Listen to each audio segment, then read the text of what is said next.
नमस्कार साथियों, स्वागत है आपका एग्जाम साधक में। आइए अपने क्लास की शुरुआत करते हैं हम यह जानकर कि आज हमें क्या पढ़ना है। तो आप जैसा स्क्रीन में देख पा रहे होंगे कि आज का हमारा टॉपिक है मध्य प्रदेश की बोलियां। कहाँ चल रहे हैं हम, क्या पढ़ रहे हैं हम, थोड़ा सा पूर्व की जानकारी दे दें आपको। तो मध्य प्रदेश लोक सेवा आयोग की प्रारंभिक परीक्षा का आपने सिलेबस देख रखा होगा। उसमें जो प्रथम इकाई है उसमें जो हिस्ट्री एंड कल्चर है, तो उसमें हिस्ट्री तो हम पहले ही कंप्लीट कर चुके हैं, कल्चर के भी काफ़ी सारे टॉपिक हम कंप्लीट कर चुके हैं।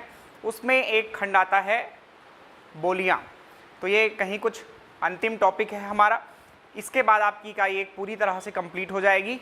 आगे क्या प्लान करेंगे हम, वह आपको जल्दी सूचित किया जाएगा। तब के लिए अभी शुरू करते हैं अपन मध्य प्रदेश की बोलियां। तो बहुत छोटा सा टॉपिक है, बहुत ज़्यादा डीप में आपको नहीं पढ़ना है, क्योंकि आपकी एग्ज़ाम बहुत करीब आ चुकी है, लगभग 7 से 8 दिन बचे हुए हैं। तो बोली क्या होती है, सिंपल सा, जैसे कि आपके सिलेबस में लिखा है बोली है ना, भाषा वगैरह नहीं लिखा है, बोली लिखा है, तो बोली जान लेते हैं बोली क्या होती है। तो एक निश्चित क्षेत्र में या कि छोटे से क्षेत्र में, बहुत बड़ा क्षेत्र इसका नहीं होता है, एक छोटा सा क्षेत्र, कुछ गाँव को मिलाकर हो सकता है, किसी 1, 2 या 3 जिलों को मिलाकर इसका क्षेत्र हो सकता है। तो बोली एक छोटे से क्षेत्र में, एक निश्चित क्षेत्र में बोली जाने वाली एक भाषा है जिसमें सामान्यतः साहित्य की रचना नहीं की जाती है। तो ये एक महत्वपूर्ण बात है। यहाँ पर लिखा क्या है कि सामान्यतः साहित्य की रचना नहीं की जाती है। इस सामान्यतः का तात्पर्य यहाँ पर क्या है, यह जान लीजिए कि ज़्यादातर मामले में क्या होता है, साहित्य की रचना बोलियों में नहीं होती है, किंतु कुछ विशेष बोलियाँ हैं जिनमें साहित्य की रचना होती है, और पीछे कुछ ऐसी बोलियाँ हैं जिसमें बहुत ज़्यादा साहित्य रचे गए हैं। जैसे आप ब्रज भाषा, एक्चुअली भाषा बोलते हैं हम उसको, लेकिन है वो वास्तव में बोली ही। तो ब्रज भाषा, इसमें बहुत सारा साहित्य रचा गया है आपका। तो ये कुछ ध्यान में रखना है आपको कि इसमें सामान्यतः विशेषता क्या है इसकी, कि साहित्य की रचना नहीं होती नॉर्मली, लेकिन कुछ विशेष बोलियां हैं जिसमें होती है। मध्य प्रदेश के विभिन्न अंचलों में, विभिन्न क्षेत्रों में, हम कौन से क्षेत्रों की बात कर रहे हैं, तो आपके प्रदेश को यदि हम बांटें तो कुछ खास क्षेत्रों में बांट सकते हैं। जैसे कि मध्य प्रदेश के पूर्वी क्षेत्र में आप जाएं तो बघेलखंड हम उसको कहते हैं, वहाँ बोली जाएगी बघेली या बघेलखंडी। उसके पश्चात हम यदि देखें पश्चिम क्षेत्र में, तो मालवा क्षेत्र है, वहाँ मालवी बोली जाएगी। दक्षिण पश्चिम क्षेत्र में निमाड़ क्षेत्र है, जहाँ पर निमाड़ी बोली जाती है। यदि आप मध्य प्रदेश के उत्तर पश्चिम क्षेत्र में जाएं तो वहाँ पर आपको ग्वालियर वाला जो बेल्ट मिलता है, चंबल क्षेत्र मिलता है, चंबल मुरैना क्षेत्र मिलता है, वहाँ पर ब्रज बोली का प्रभाव कहीं ना कहीं आपको देखने को मिलता है। तो इस प्रकार की कुछ बोलियां होती हैं, अलग अलग क्षेत्र में अलग अलग बोलियां बोली जाती हैं। बुंदेलखंड में बुंदेली बोली जाती है। जैसे कुछ विशेष छोटे से क्षेत्रों में या कुछ जनजातीय क्षेत्रों में अलग तरह की बोलियां भी आपको देखने को मिल सकती है। जैसे कि भील जहाँ रहते हैं वहाँ पर भीली बोली देखने को मिल जाएगी, जहाँ गोंड रहेंगे वहाँ पर गोंडी बोली बोलने को मिल जाएगी, जहाँ पर भारिया जाति के लोग रहते हैं वहाँ पर आपको भरनौती बोली बोलने को मिल जाएगी। तो ऐसी कुछ बोलियाँ आपकी होती हैं। तो चलिए देख लेते हैं एक एक करके इन सभी बोलियों को। उसके पूर्व एक थोड़ा सा जानकारी मैं देना चाहूँगा, यह है आप मध्य प्रदेश लोक सेवा आयोग के मुख्य परीक्षा में भी पढ़ते हैं, लेकिन थोड़ा सा एक आधार बनाने के लिए हम देख लेते हैं इसको, क्योंकि ऐसे प्रश्न आ चुके हैं आपके मध्य प्रदेश लोक सेवा आयोग की प्रारंभिक परीक्षा में। तो यहाँ पर लिखा हुआ है पंडित भोलाराम तिवारी के अनुसार अपभ्रंश को 7 भागों में बांटा गया। ये अपभ्रंश कहाँ से आ गई, तो आप यह जान लीजिए कि हिंदी भाषा का जो विकास हुआ है वह अपभ्रंश से हुआ है। तो अपभ्रंश से हिंदी आई और हिंदी से ही इन बोलियों का विकास हुआ है। तो अपभ्रंश को कितने भागों में हम बांटते हैं यह देखना है, और उससे उन अपभ्रंशों से किस प्रकार की हिंदी निकली हुई है यह देखना है। एंड देन इन हिंदी की जो उपभाषाएं हैं इनसे कौन सी बोली निकली है यह भी हमें देखना होगा, और फिर हम अपने मध्य प्रदेश की केवल बात करेंगे आगे। तो देख लीजिए यहाँ पर सौर सेनी अपभ्रंश है, काफ़ी इंपॉर्टेंट है, ये बार बार नाम आएगा, इसलिए ये मैं आपको पहले ही बता देता हूँ ताकि परेशानी ना हो। सौर सेनी अपभ्रंश से निकली है पश्चिमी हिंदी, देन राजस्थानी हिंदी एंड गुजराती। ये सब आप मेंस में पढ़ेंगे कि ये सब भी कहाँ बोली जाती हैं, कौन से क्षेत्र हैं, किंतु यहाँ हमें देखने की आवश्यकता उतनी नहीं है। तो सौर सेनी से ये 3 निकली आपकी, पश्चिमी हिंदी, राजस्थानी हिंदी, देन गुजराती। इसमें भी जो रेड किया हुआ है मैंने, आप देख पा रहे होंगे हाईलाइट है, इसमें आपको जो पश्चिमी हिंदी है, तो इससे आपकी जैसे क्या निकला, आपका बुंदेली बोली निकलती है एक्चुअली, है ना। बोल चाल में हम भाषा कह सकते हैं, कोई परेशानी नहीं है इसमें, लेकिन वास्तव में ये क्या है, बोलियां हैं, आपको यह याद रखना होगा। तो बुंदेली है, ब्रज है आपका, ये किससे निकला हुआ है, पश्चिमी हिंदी से निकली हुई है। राजस्थानी हिंदी की बात करें तो इससे निकली है आपकी मालवी भाषा या मालवी बोली। तो इस प्रकार से इन उपभाषाओं से कुछ बोलियां निकली हुई हैं जो आपके प्रदेश में बोली जाती हैं। केवल यहाँ पर हम उन्हीं की चर्चा करेंगे, हालांकि अगली स्लाइड में आपको दिख जाएगा कि वास्तव में इनसे और कौन कौन सी बोलियां निकली हुई हैं। बात करें ब्राचड़ की तो सिंधी भाषा इससे निकली हुई है। पैसाची से लहदा निकली हुई है जिसे आप कश्मीरी भी कहते हैं। उसके अलावा पंजाबी निकली हुई है। मागधी जो अपभ्रंश था उससे निकली है बिहारी हिंदी, असमिया, बांग्ला और उड़िया। देन अर्धमागधी की बात करें तो उससे निकली है पूर्वी हिंदी। यहाँ इंपॉर्टेंट ये है कि पूर्वी हिंदी में हम किसको देखेंगे, बघेली बोली को देखेंगे कि इस पूर्वी हिंदी से ही हमारी बघेली भाषा निकली हुई है जो कि मध्य प्रदेश के बघेलखंड रीजन में बोली जाती है। देन बात करें अपन महाराष्ट्री अपभ्रंश से निकली है मराठी बोली, मराठी भाषा कहें आप। खस से निकली है आपकी पहाड़ी। तो बाकियों से हमें कोई मतलब नहीं है, जो बोलियां हमसे रिलेटेड है, हमारे प्रदेश से रिलेटेड हैं, उनको देख लेते हैं कि वह किस हिंदी भाषा से निकली हुई हैं, क्योंकि ऐसे प्रश्न आ जाते हैं कि मालवी बोली जो है वह किसका भाग है। विकल्प में आपके रहेंगे पश्चिमी हिंदी का, राजस्थानी हिंदी से, या कि बिहारी हिंदी या पूर्वी हिंदी से। तो आपका आंसर होगा यहाँ पर राजस्थानी हिंदी। तो ऐसे प्रश्न बन चुके हैं, इसलिए ये जानना जरूरी है। तो अब जो अपभ्रंश था, अपभ्रंश से जिन उपभाषाओं की उत्पत्ति हुई और उन उपभाषाओं से कौन सी बोली निकली, यह हम देख लेते हैं इस टेबल के माध्यम से। ये एक्चुअली ये फ्लो चार्ट है, टेबल फॉर्मेट में दिख रहा होगा आपको, लेकिन क्या है, ये हिंदी की उपभाषा और बोलियां, ये हेडिंग है। इसके अंदर जो हमने पीछे अपनी भाषाएं देखी हैं, कौन कौन सी, पूर्वी हिंदी, पश्चिमी हिंदी, बिहारी हिंदी, राजस्थानी हिंदी, पहाड़ी हिंदी, इनसे कौन सी बोलियां निकली यह देखना है। सारी हमसे कोई मतलब नहीं है, जो हमारे मध्य प्रदेश की बोलियां हैं उनको हमें देख लेना है एक नज़र के लिए, और आपको लगे ज़रूरत हो तो आप पूरा देख सकते हैं। तो यहाँ पर देखिए हमें पढ़ना है किसके बारे में, प्रदेश में बघेली को जानेंगे अपन। तो देखिए बघेली किससे निकली हुई है, किस उपभाषा का भाग है, तो वह है पूर्वी हिंदी का, राइट। तो बघेली किसका भाग है, पूर्वी हिंदी का, यह है आपको ध्यान रखना है। देन फिर पश्चिमी हिंदी आती है, और पश्चिमी हिंदी में आपकी बुंदेली और ब्रज भाषा जो है वो निकली हुई है, ठीक। देन बात करें अपन राजस्थानी हिंदी की, तो राजस्थानी हिंदी जो है वो आपका मालवी इससे निकली हुई है, मतलब राजस्थानी हिंदी से मालवी निकली हुई है ना। कई बार इसे दक्षिणी राजस्थानी हिंदी भी कह दिया जाता है, मालवी को। तो ये कुछ छोटा सा एक तालिका थी, एक फ्लो चार्ट था, जिससे काफ़ी कुछ समझ में आया आपको कि जो हम बोलियां पढ़ने वाले हैं वो बोलियां कहाँ से आई हुई हैं, कैसे उनकी उत्पत्ति हुई। तो हिंदी निकली, और हिंदी भी कई सारी हैं, राजस्थानी हिंदी है, बिहारी हिंदी है, पहाड़ी हिंदी है, पश्चिमी हिंदी है, पूर्वी हिंदी है।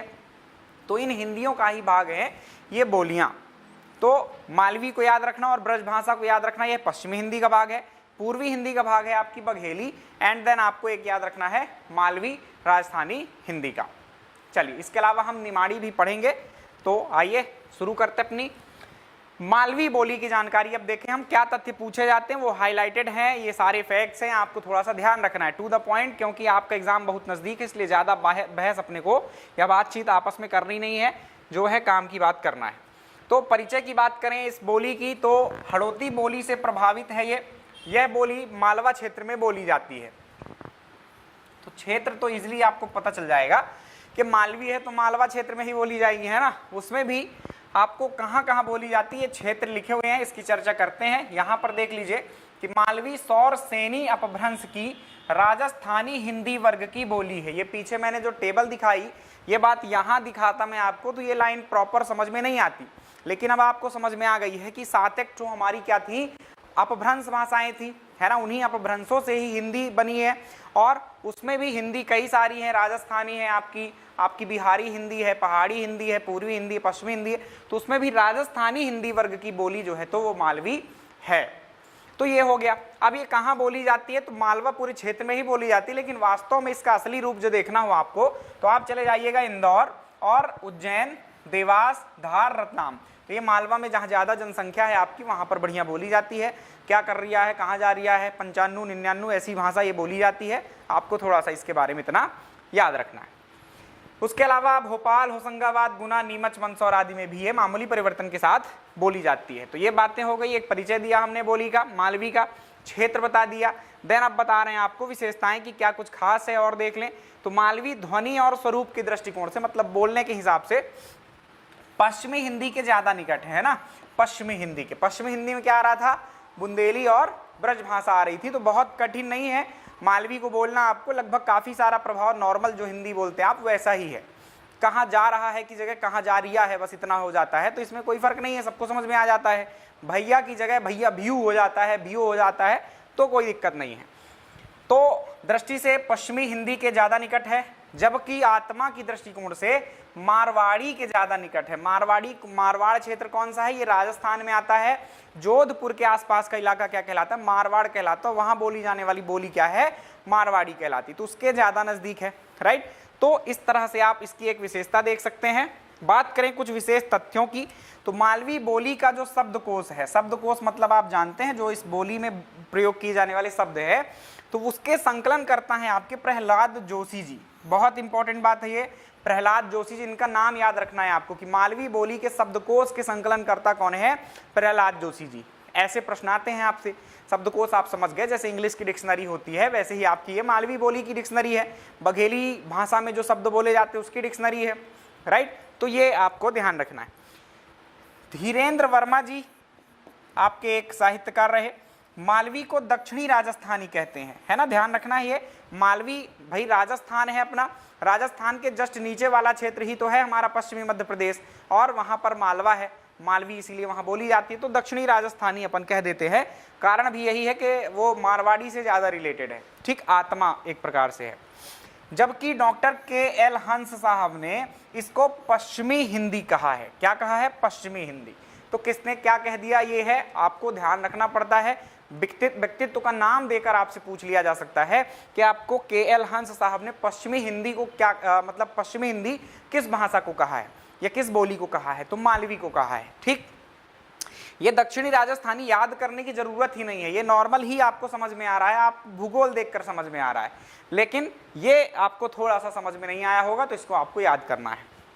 मालवी की कुछ उपबोलियां हैं, जैसे कि रतलामी है, उमठवाड़ी है, सोंधवाड़ी है, रागड़ी है और निमाड़ी है। कुछ विद्वानों के अनुसार, देखो निमाड़ी इसीलिए पीछे नहीं आया था, निमाड़ी जो हम इतना सारा वर्ग विभाजन कर रहे थे बोलियों का, भाषाओं का, वहां पर मालवी शब्द आया, निमाड़ी शब्द आया ही नहीं है। तो निमाड़ी को ज्यादातर विद्वान क्या कहते हैं, ये आपका मालवी की ही एक क्या है, उपभाषा है। बिल्कुल सही भी प्रतीत होता है, क्योंकि एक छोटा सा क्षेत्र है और मालवी भाषा से काफी कुछ मिलती जुलती है ये। तो ये कुछ बात थी हमारे मालवी भाषा की, बहुत सारे तथ्य मिले, कहाँ बोली जाती है यह आपको आसानी से याद ही हो जाएगा। बस ये याद रखना है कि राजस्थानी हिंदी वर्ग की एक बोली है ये, इसके संकलनकर्ता प्रहलाद जोशी हैं आपके इसके शब्दकोश के.एल. हंस साहब ने इसको पश्चिमी हिंदी और आपके धीरेन्द्र वर्मा साहब ने इसको दक्षिणी राजस्थानी कहा है। ये ना याद हो तो कोई दिक्कत नहीं है, क्योंकि ये अलग अलग क्षेत्र ही है ना, उमटवाड़ा का पठार है, रतलाम वाला क्षेत्र है, तो इस तरह से ये कुछ क्षेत्र हैं, उनके नाम पर इस बोली के क्या है, कुछ उपबोलियां मिल जाती है। बात करें अपन निमाड़ी बोली की, साथ में निमाड़ी की देख लेते हैं मालवी के साथ। तो जैसे आपकी मालवी थी, सौरसेनी अपभ्रंश से ही मालवी भी बनी है, उसी तरह से सौरसेनी अपभ्रंश से आपकी निमाड़ी भी बनी है, ठीक है। लेकिन वहां पर जो वर्ग विभाजन था किसके अनुसार था, भोलानाथ तिवारी के अनुसार, उन्होंने इसको शामिल नहीं किया है, बस सिंपल सी बात है, पर पॉपुलर वही है इसलिए हमको वही देखना होता है।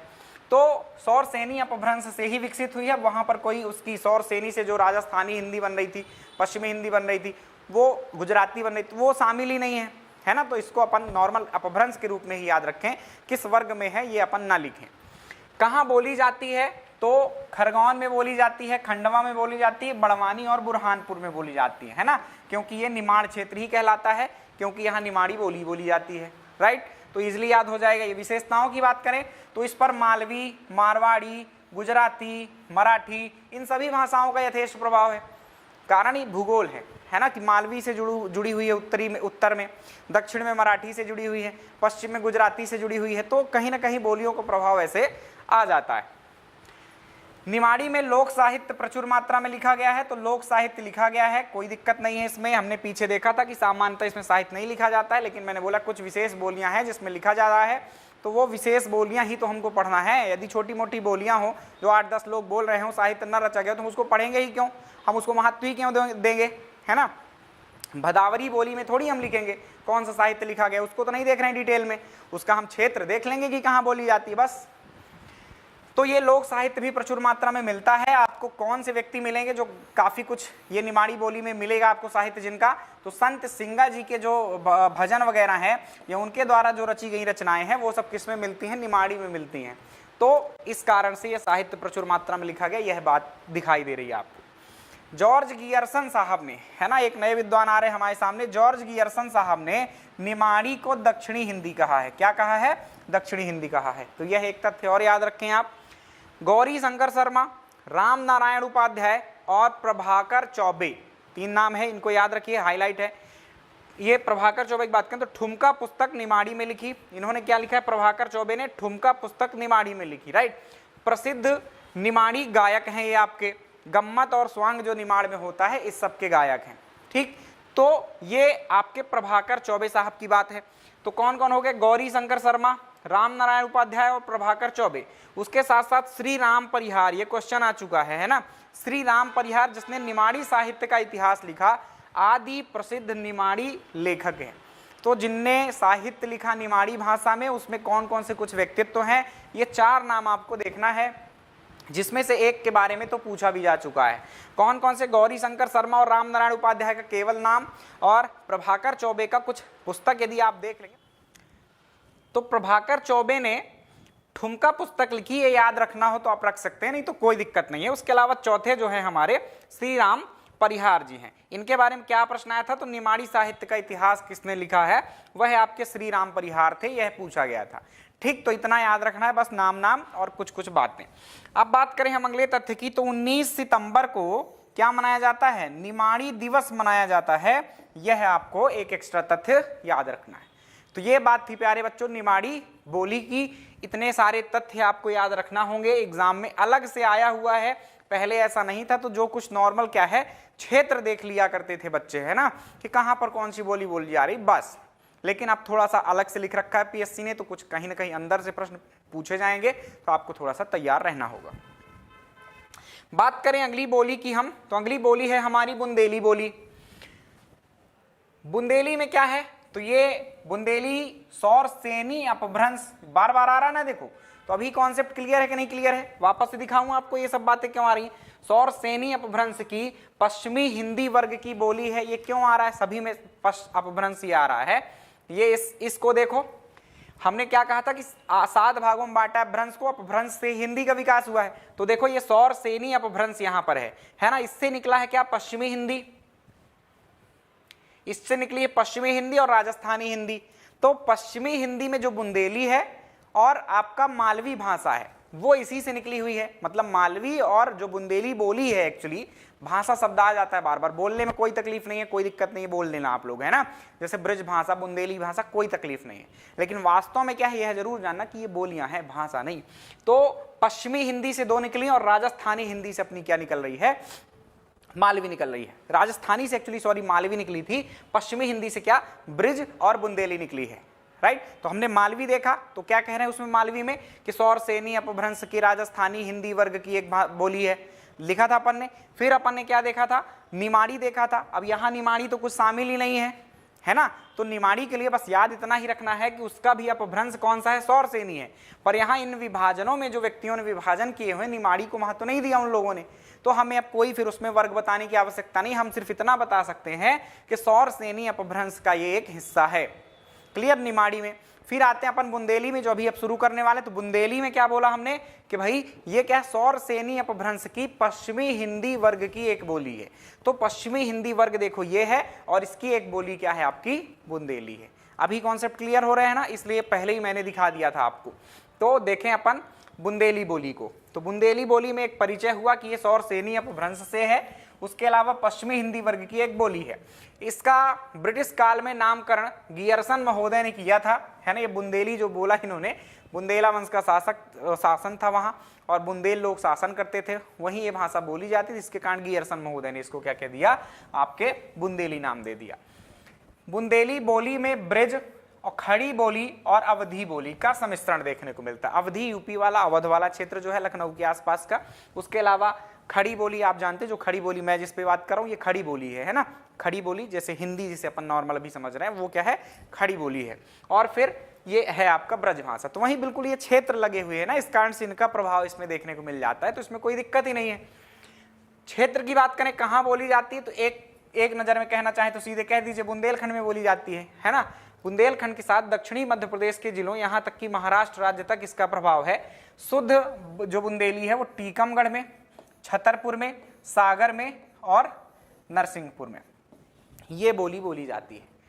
ठीक कि काय की ते आ जा रहे तो मैं नहीं पता, हमें ये करने रहो, ऐसी कुछ जो बोली आपने सुनी होगी वो क्या है, बुंदेली है। तो ये थी बुंदेली। राई इसी में गाई जाती है, करवा दैयो ब्याह मोरिये भरोसे ना रहियो, ऐसे कुछ गीत आपने सुन रखे होंगे राई वगैरह, तो आप इस भाषा को जानते होंगे। निमाड़ी मुझे नहीं आती थी इसलिए मैंने कोई एग्जाम्पल नहीं दिया। विशेषताओं की बात करें तो बुंदेली बोली रौबीलापन व मुहावरेदार है, थोड़ा सा रौबदार टाइप का, रौबीलापन का मतलब रौब वाली। बुंदेली बोली में डा और ढा इन शब्दों का प्रयोग कम किया जाता है। ठीक, अब जब जानेंगे आप बोली को तब ये बातें समझ में आएंगी। जैसे कि बघेली बोली की एक विशेषता है कि उसमें वाह का प्रयोग बहुत किया जाता है ना। काहे सज्जन वाह, कहाँ जा रहा है, मतलब बघेली में बोलेंगे कि कहाँ जा रहा है रे, तो वाह शब्द का प्रयोग आ जाता है। यहाँ पर क्या है, ढा और डा शब्द का प्रयोग नहीं आता है, तो ये विशेषता है, ध्यान रखिएगा आप लोग। बात करें कुछ और विशेष तथ्यों की, तो इसकी उपबोलियां मतलब बुंदेली की भी क्या है, कुछ उपबोलियां हैं। कौन कौन सी, जैसे एक है पवारी उपबोली। पवारी कहाँ बोली जाती, तो ग्वालियर में और दतिया में पवारी उपबोली इसकी बोली जाती है। लोधांती एक उपबोली है जो कि हमीरपुर में, हमीरपुर यूपी में आता है, लेकिन बुंदेलखंड का ही रीजन वो कहलाता है, ये ध्यान रखें आप, बुंदेलखंड के अंतर्गत ही आता है। बुंदेलखंड में वास्तव में क्या मध्य प्रदेश के भी कुछ हिस्से शामिल हैं और कुछ आपके उत्तर प्रदेश के भी। उत्तर प्रदेश के जैसे झांसी, ललितपुर, बांदा, चित्रकूट, हमीरपुर, इटावा तक आप ले लीजिए, ये कुछ रीजन्स हैं जो क्या है आपका जालौन जिला है, ये सब क्या है आपके उत्तर प्रदेश के जिले हैं जो बुंदेलखंड में आते हैं। मध्य प्रदेश की बात करें तो पन्ना के बगल से चले जाइए आप, पन्ना, छतरपुर, टीकमगढ़, उसके अलावा निवाड़ी, इधर पे थोड़ा सा जो उत्तरी मध्य प्रदेश है आपका, जिसमें आपका दतिया को ले लेना है, शिवपुरी का पूर्वी भाग ले लेना है, अशोकनगर का पूर्वी भाग ले लेना है और सागर का उत्तरी भाग ले लेना है। तो ये क्षेत्र हैं हमारे बुंदेलखंड के, तो यहीं पर ये बोली बोली जाती है। लोधांती हमीरपुर में यूपी में है। खटोला बोली जो है वो पन्ना, छतरपुर और दमोह में बोली जाती है, तो इसकी कुछ उपबोलियां हैं, कहाँ बोली जाती है यह भी आपको बात बता दी। बुंदेली के कुछ मिश्रित रूप भी हैं, जैसे कि बनाफरी है ना, बनाफर एक राजपूत थे, जैसे कि आल्हा उदल जो थे ना वो बनाफर राजपूत थे, और वहाँ जो जिस क्षेत्र में रहते थे वो क्या था, बांदा वाला इलाका है, वहाँ पर बनाफरी बोली बोली जाती है। ठीक, तो बनाफरी जिसमें आल्हा खंड रचित किया गया है। भदावरी भिंड का जो रीजन है ना, भदावर राजपूत जहाँ रहते थे है ना, भदावर शासक थे, भदौरिया शासक थे एक्चुअली, तो वहाँ पर ये भदावरी बोली जाती है। फिर इसके अलावा कुंडरी है, निभट्टा है, कोष्ठी है आदि।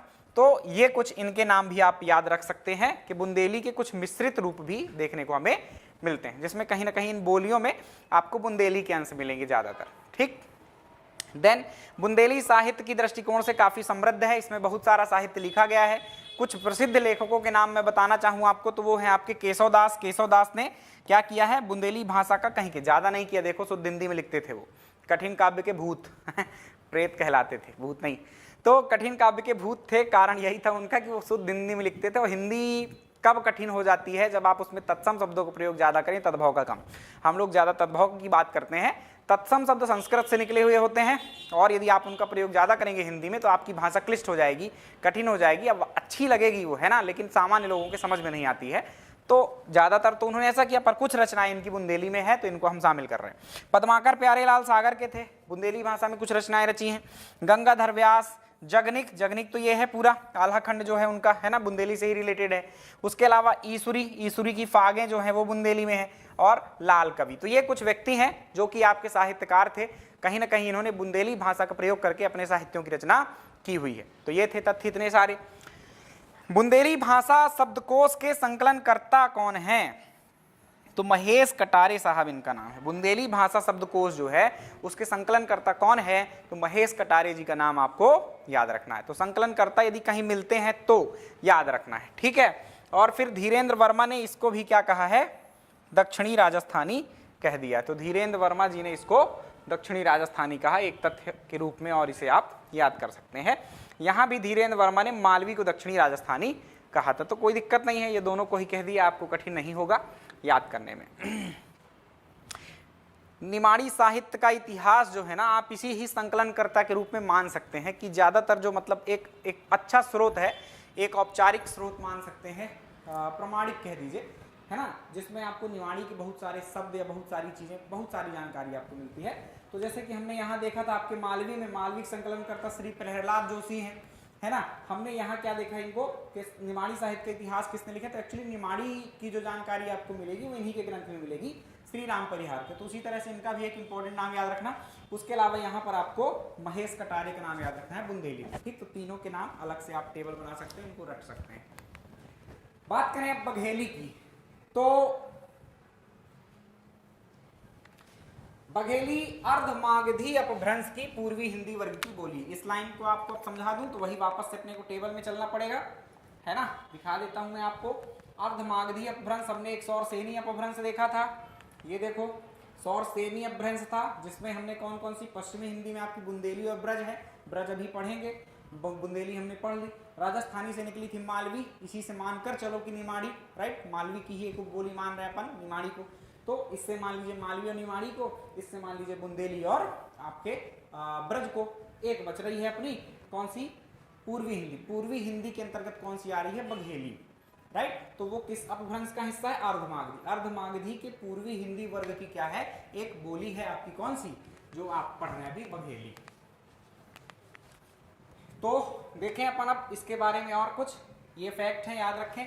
इसकी पैतृक भाषा अवधी मानी जाती है, मतलब कहीं ना कहीं से इसमें जो अवधी बिल्कुल सही है, अवधी से ही ये निकली हुई, ऐसा कह सकते हैं आप। वहाँ की बोली यहाँ अंतर ही नहीं कर पाओगे आप, थोड़ा बहुत बस अंतर है ना।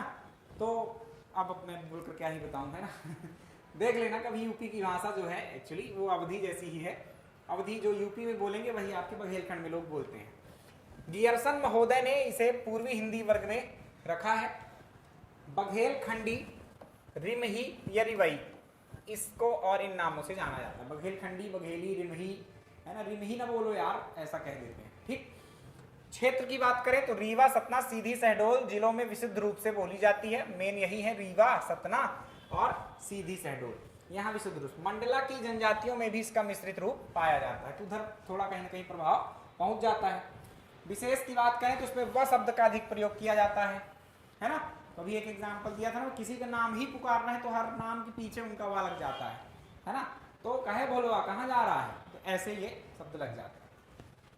बघेली की कुछ उपबोलियां प्रचलित हैं, जैसे कि तिरहरी, ये कहाँ बोली जाती है, तो फतेहपुर, बांदा, हमीरपुर और यमुना के आसपास। हालांकि इनमें से ये कुछ जिले बुंदेलखंड से रिलेटेड हैं, तो तिरहरी वहां भी बोली जाती है, ऐसा आप याद रखें। गहोरा, गहोरा एक क्षेत्र का भी नाम है बांदा के पास, और केन और नगेन नदियां जो है इसके आसपास गहोरा जो है, तो इसकी एक उपबोली है। तो तिरहरी और गहोरा जो है ये बघेलखंडी की क्या है, उपबोली है। तो जो बघेलखंड के शासक थे रीवा राज्य के, वो कहीं ना कहीं उनकी शुरुआत जो हुई थी गहोरा को राजधानी बनाकर ही की गई थी, तो उनकी भाषा का कहीं ना कहीं प्रभाव देखो यहाँ मिल जाएगा। सीधी के श्रीनिवास शुक्ल, तो ये ध्यान रखें। अब आपको महेश कटारे हमने देख लिया बुंदेली के, और बघेली भाषा के जो आपका शब्दकोश है वो किसने तैयार किया, आपके श्रीनिवास शुक्ल ने तैयार किया। यह एक इंपॉर्टेंट बात हो जाती है। तो देखो चारों भाषाओं के संकलनकर्ता के रूप में लगभग मैंने सारे नाम बताए। निमाड़ी में आपको बस थोड़ा सा याद रखना है, वो भले ही निमाड़ी साहित्य के लेखक हैं, लेकिन वो एक प्रकार से संकलनकर्ता जैसे ही है। परम धर्म निर्णय, विश्वनाथ प्रकाश, ये कुछ रचनाएं हैं जो कि रीवा के महाराज विश्वनाथ सिंह ने लिखी है ना। ये रीवा के राजा हुए और इनकी ये रचनाएं जो है वो बघेली में रची गई हैं, ये एक अच्छी बात है। तो कुछ साहित्य बता दिए, यानी कि आप लोगों में कह सकते हैं आपकी श्रीनिवास शुक्ल और जो विश्वनाथ सिंह रीवा के राजा थे, उन्होंने बघेली में साहित्य लिख रखे हैं, ऐसा आप कह सकते हैं, ठीक। तो ये कुछ बातें थी आपके किसकी, बघेली बोली की। आगे चले प्यारे बच्चों, अब अंतिम बची हमारी ब्रज भाषा। तो ब्रज भाषा जो है वो भी सौरसेनी का ही अपभ्रंश है ना। किसका है, हमने पीछे देखा है कि सौरसेनी का अपभ्रंश और पश्चिमी हिंदी वर्ग की एक बोली है। इसे पिंगल, अंतर्वेदी, ग्वालियरी और कन्नौजी भी कहा जाता है ना। तो वास्तव में कन्नौज के आसपास का जो क्षेत्र है वो ब्रज भाषा का है। कन्नौज के आसपास जो मथुरा, वृंदावन, वो सब सारा क्षेत्र जो है पश्चिमी यूपी आप कह दें उसको, तो वहां ब्रज भाषा बोली जाती है। लेकिन उसी का प्रभाव आपके ग्वालियर बेल्ट में आ जाता है, ग्वालियर क्षेत्र में आ जाता है, तो वहां पर भी कहीं ना कहीं ब्रज भाषा बोली जाती है। बुंदेली से थोड़ा सा भिन्न है, आप ऐसा कह दीजिए। तो याद रखना, कन्नौजी भी बोलते हैं, ग्वालियरी भी बोलते हैं। इसका क्षेत्र कहाँ है, तो उत्तर प्रदेश व ब्रज क्षेत्र, ब्रज जहां भगवान कृष्ण रहते थे, है ना, तो ब्रज क्षेत्र की स्थानीय बोली है। मध्य प्रदेश में इसके क्षेत्र की बात करें तो मध्य भारत का पठार, जिसमें ग्वालियर, भिंड, मुरैना, श्योपुर आदि जिले आते हैं। जो दतिया है उसको मत ले लेना, वो बुंदेलखंड के अंतर्गत आता है। विशेषताओं की बात करें अब इसकी, तो ब्रज भाषा काव्य की भाषा है, मतलब इसमें भयंकर काव्य लिखा गया। क्या काव्य का मतलब कविता से आप ले सकते हैं, है ना, या कि और साहित्यों से भी ले सकते हैं। तो बहुत काव्य लिखे गए, तो काव्य की भाषा माना जाता है। माना जाता है कि काव्य रचना जब भाषा से बोली में प्रारंभ हुई, पहले काव्य क्या हुआ, भाषा में, बड़ी बड़ी भाषाएं जो थी उनमें लिखा गया, फिर धीरे से किसमें आ गए, बोली में लोगों ने लिखना शुरू कर दिया, अपनी अपनी बोली में, हम अपने में लिखेंगे, है ना। जैसे लोग आजकल ज्यादातर लोग अपनी बोली को बोलने में शर्माते हैं कि क्या बोले हम, है ना, खड़ी बोली को ही मान रहे हैं कि वो श्रेष्ठ है, वो भी एक बताओ बोली ही तो है। दूसरे क्षेत्रों में बोली जा रही, उसको कॉपी कर रहे हैं। आप जिस फील्ड के हैं, जिस जगह से आते हैं, वो मूल है आपका। अपनी मातृभाषा को कभी नहीं भूलना चाहिए। जहां भी आपको अवसर मिले आप बोलने से बिल्कुल नहीं हिचकिचाएं।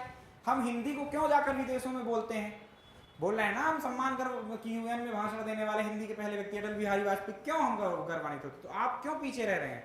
आप अपनी बोली को बढ़ावा दे सकते हैं, जहां अवसर मिले आप अपनी बोली में बात रख सकते हैं। बस इतना हो कि आप दूसरों को समझाने के लिए यदि आप बात रखें तो उनको समझ में भी आ जाए। अनावश्यक अपनी बोली का प्रस्तुतिकरण नहीं करना है जहां कोई लाभ ही ना हो। तो काव्य रचना जब भाषा से बोली में चालू हुई लिखना, तो वो ब्रज भाषा से ही चालू हुई। तो ब्रज से ही आप सोचो ना, 16वीं शताब्दी 15वीं शताब्दी में जाओ, जो आपके सूरदास थे, तुलसीदास ने भी कुछ लिखा है इसमें। सूरदास ने तो वास्तव में इसका प्रयोग ही किया ब्रज भाषा का। संपूर्ण कृष्ण भक्ति ब्रज भाषा में है। सोचिए, हिंदी भाषा की सर्वाधिक महत्वपूर्ण बोली ब्रज भाषा ही है। मध्यकाल में सर्वाधिक साहित्य ब्रज भाषा में लिखा गया। 15वीं शताब्दी 16वीं शताब्दी क्या था, मध्यकाल था। विशेषकर भक्ति साहित्य, जैसे कि सूरदास, मैंने एक एग्जांपल दिए, सूरदास, मीराबाई, रसखान, अमीर खुसरो, ये सब ब्रज भाषा के शिरोमणि रचनाकार हैं। सूरदास एक बहुत अच्छा नाम है एग्जाम्पल, मीराबाई को भी आप ले सकते हैं इसमें। हिंदुस्तानी शास्त्रीय संगीत की मुख्य भाषा ब्रज ही है। और तुलसीदास जी ने अवधि में लिखा है अपनी ज्यादातर रचनाएं, लेकिन उनका एक ग्रंथ जो विनय पत्रिका है वो ब्रज भाषा में लिखा गया है। तो एक विशेष बात और है कि इन लोगों में आप तुलसीदास को भी शामिल कर सकते हैं। हालांकि उनके 12 ग्रंथों में से एक ग्रंथ विनय पत्रिका क्या है आपका, लिखा है ब्रज भाषा में। तो ये कुछ भाषाएं थी प्यारे बच्चों, जो कि आपके लिए इंपॉर्टेंट थी। भाषाएं नहीं, एक्चुअली बोलियां थी। यहीं से प्रश्न आने की संभावनाएं हैं। कम से कम समय में जितना मुझसे हुआ मैंने आपको एक देने की कोशिश की है। बढ़ाया और भी जा सकता था, बातें और भी की जा सकती थी, किंतु समय अभाव है। जब थोड़ा सा ये पेपर हो जाएगा, उसके बाद जब अपन नई सीरीज चालू करेंगे ना, तब आप फिर देखिएगा कि ऐसी कहानियां सुनाऊंगा आपको कि आपको बाहर कुछ पढ़ने की आवश्यकता ही नहीं पड़ेगी। सिर्फ सुनकर आपको हर चीज़ याद हो जाएगी। यहीं का यहीं सब कुछ याद करा दूंगा क्लास में। लेकिन अभी क्योंकि पेपर नज़दीक है, जल्दी मैं कोशिश करता हूँ और जल्दी मुझसे हो नहीं पाता है, पर फिर भी जितना हुआ मैंने आपके लिए किया। ये यूनिट 1 का लगभग लास्ट लेक्चर है। इसके बाद जो प्रावधान करेंगे अपन, अब कोई बड़े लेक्चर्स लाने की आवश्यकता है नहीं, क्योंकि आपके रिवीजन का टाइम है ये। अनावश्यक आपको लेंदी लेक्चर्स देखने की भी आवश्यकता नहीं है, मेरी सलाह यही है। तो देखिए, धैर्य रखिए, कुछ नया पढ़ेंगे अपन नए लेक्चर्स में। ख्याल रखिएगा अपना, अच्छे से एग्जाम दीजिएगा। मिलेंगे नेक्स्ट लेक्चर में। Bye bye, take care.